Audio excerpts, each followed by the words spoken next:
जय गुरुदेव, प्रणाम सभी को। हम पढ़ रहे थे पुस्तक निरोग जीवन के महत्वपूर्ण सूत्र। तो लास्ट टॉपिक हमने पढ़ा कि मांस भक्षण हमें नहीं करना चाहिए, वो हमारे लिए शारीरिक और आध्यात्मिक दोनों ही दृष्टियों से हानिकारक होता है। आइए पढ़ते हैं आज का टॉपिक। भोजन को यथासंभव कम पकाइए। प्राकृतिक भोजन विधि का सार तत्व यह है कि मनुष्य अधिक पकाए और बहुत दिनों के रखे हुए भोजन का प्रयोग कम से कम करे और यथासंभव ताजा फल, तरकारी और अन्न के बनाए ताजा पदार्थ खाए। जैसा पहले बतलाया जा चुका है, बासी खाद्य पदार्थ तामसी हो जाते हैं। हमारे यहाँ उत्सवों, विवाह, शादी और मृतक के अंतिम संस्कार करने के अवसर पर भी तरह तरह की मिठाइयाँ और पकवान बनाने की चाल है। लोग इन चीज़ों को प्रायः स्वादवश आवश्यकता से अधिक खा जाते हैं। इस तरह का सामान प्रायः खर्च से अधिक परिमाण में बनाया जाता है, जिससे परिवार के लोग कई दिन तक उसे बासी खाया करते हैं। इससे पेट खराब होता है और कई लोग बीमार पड़ जाते हैं।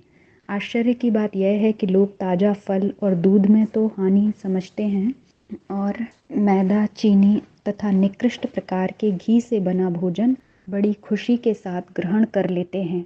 जो लोग कहते हैं कि बेर खांसी का घर है, अमरूद के बीजों से पेट में दर्द हो जाता है, संतरा ठंडा होता है, आम में खटाई है, केला भारी है, खजूर गर्म है, वे लोग वास्तव में भ्रम में पड़े हैं।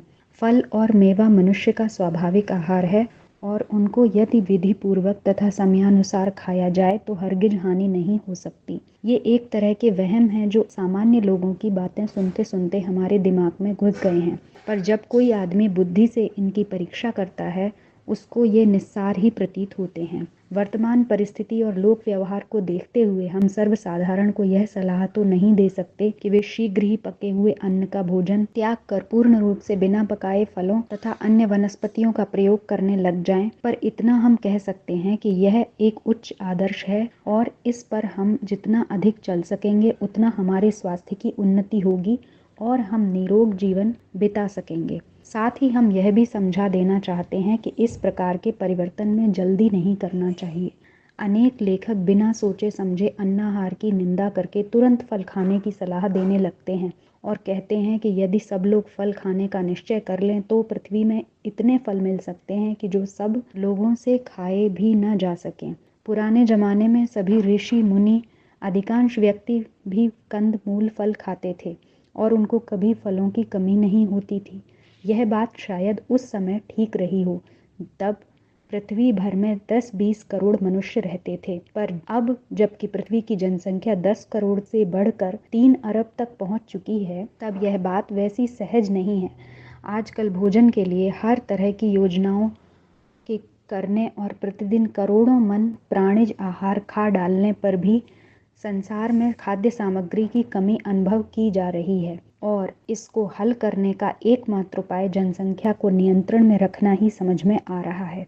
इसलिए सब लोगों को फल और मेवा खाने की सलाह देना सिद्धांत की दृष्टि से ठीक माना जा सकता है, पर व्यवहार की दृष्टि से अभी वह समय दूर है। ऐसी अवस्था में अपनी परिस्थिति और वर्तमान साधनों को देखते हुए हम सर्वसाधारण को यही सलाह दे सकते हैं कि वे मिर्च, मसाले, पकवान, मिठाइयाँ, अचार आदि अनावश्यक और हानिकारक पदार्थों को तो अवश्य त्यागने का प्रयत्न करें और अन्न तथा तरकारी का सीधा सादा भोजन ही काम में लाएं।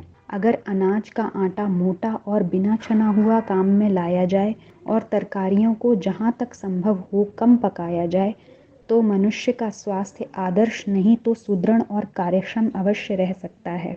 फिर भी फलाहार और शाकाहार के आदर्श भोजन होने से हमको इनकार नहीं, और जो अपनी आर्थिक सुविधा के द्वारा व गाँव में रहने और निजी खेत बगीचा आदि होने की विशेष परिस्थिति के आधार पर अन्नाहार को क्रमशः कम करते हुए फलाहार का जितना अधिक प्रयोग कर सकेंगे उतना ही उनके लिए लाभ होगा।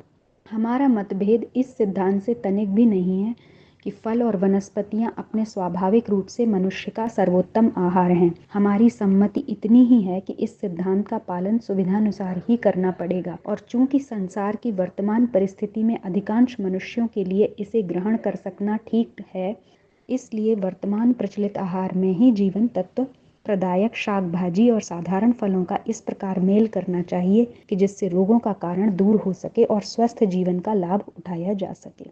तो आज के टॉपिक में हमने पढ़ा कि हमें जितना हो सके उतना शाक भाजी और फलों को अपनी डाइट में शामिल करना चाहिए। ऐसा नहीं है कि पूर्णतः हम फलाहार पे आ जाएं, क्योंकि वो आज की परिस्थितियों में संभव नहीं है, लेकिन हम जितना ज़्यादा उन चीज़ों को अपनी डाइट में शामिल करेंगे उतना ही हमारा स्वास्थ्य अच्छा होगा। मतलब हम जितना ताज़ी फल सब्जियों को खाएं उतना ही हमारे स्वास्थ्य में वृद्धि होगी। जय गुरुदेव, सभी को प्रणाम।